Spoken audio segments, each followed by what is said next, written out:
go. Ok. Donc nous sommes arrivés de Montréal à Keflavik, où nous avons passé 2 nuits. Après on a pris cette route, où on a passé dans des champs de lave volcanique, jusqu'ici. On a passé une nuit ici, après nous avons pris une route en gravier jusqu'ici, pour remonter ici. Là il y avait du vent et on a eu beaucoup de poussière du volcan qui était en éruption juste avant qu'on arrive. Donc on a porté des masques parce qu'il y avait beaucoup de poussière volcanique dans l'air. On a pédalé jusqu'ici, on a passé la nuit. Après on est reparti avec un vent arrière jusqu'ici et jusque là, et ici on avait un vent de face d'au moins 30 nœuds. Donc on a passé la nuit dans ces environs là. Après le lendemain on a fait le tour jusqu'ici, où on a campé gratuitement ici parce qu'en fait il n'y avait personne dans le camping. Et il y avait de l'eau chaude qui sortait de la terre. Après on a fait tout le tour, tout le tour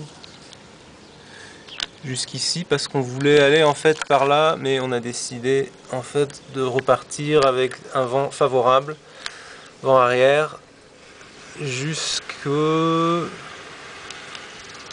Did we stay here?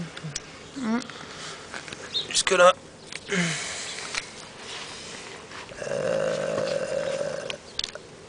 Après on a descendu jusqu'ici.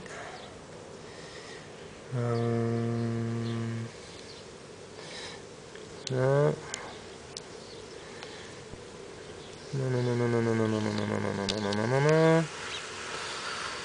Donc on est parti d'ici, après on a pris cette route qui est la route numéro 1.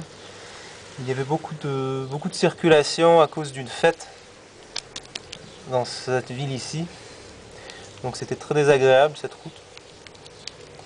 Le lendemain on est reparti, on a passé un col de 600 mètres dans une route de gravier.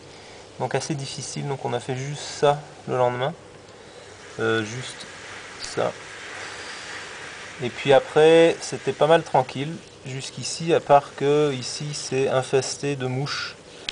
Donc on avait des mouches en pleine face toute la journée. Et donc le lendemain on est reparti encore avec des champs de lave, et il y avait aussi de la boue, la boue qui sortait de la terre à peu près 100 degrés. Et donc on a eu des mouches jusque ici.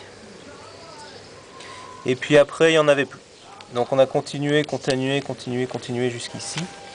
Et après on a passé encore un gros col ici, qui nous a amené carrément dans les nuages, avec un froid assez extrême. Et à la descente on avait presque l'impression qu'il faisait -20 avec le vent.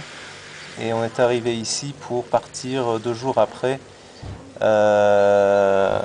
pour le Danemark, un ferry qui dure 3 jours et 2 nuits.